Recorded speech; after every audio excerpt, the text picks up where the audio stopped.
Hello Tollywood fans, మీరు చూస్తున్నారు Tollywood vibes. ఈరోజు మనం ఫిల్మ్ఫేర్ అవార్డ్స్లో ఎవరెవరికి అవార్డ్స్ వచ్చాయో చూద్దాం. బెస్ట్ ఫిలిం కేటగిరీలో మన అందరి ఫేవరెట్ ఆర్ఆర్ఆర్కి అవార్డు వచ్చింది. This spectacular film has captivated audience and critics with a beautiful story telling. And best director award SS Rajamouli గారికి వచ్చింది. And this is for his visionary direction in RRR. Best actor in leading role male award junior NTR and Ram Charan గెలిచారు for the powerful performance in RRR. ఇద్దరు కలిసి unforgettable రోల్స్ని create చేశారు.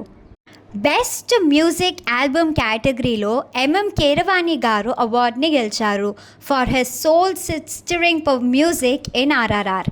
ఆయన tunes మన హార్ట్స్లో ఫర్ ఎవర్ ఉంటాయి.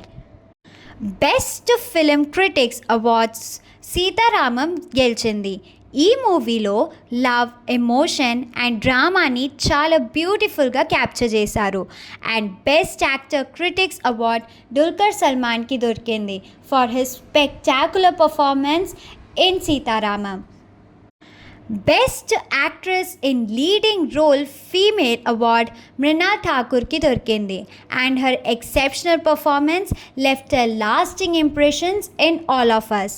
And best lyrics award Sri Vennela Sita Ramam Sastry గారికి దొరికింది. And this is for his beautiful song కానున్న కళ్యాణం. ఆయన వర్డ్స్తో మన హార్ట్స్ని టచ్ చేశారు. Best actress critics award Sai పల్లవికి దొరికింది. And this is for her outstanding performance in Virata Parvam. ఆమె న్యాచురల్ యాక్టింగ్తో మన హార్ట్స్లో ఒక స్పెషల్ ప్లేసే తీసేసుకుంది. And best actor in supporting role కేటగిరీలో రానాకి అవార్డు వచ్చింది. And this is for his powerful performance in Bheemla Nayak. రానా's impactful portrayal of his character added depth and intensity for the film. And me favourite actors ఇంకా movies ఏంటో కమెంట్స్లో share చేయండి. And Tollywood వైబ్స్కి subscribe చేసుకోండి.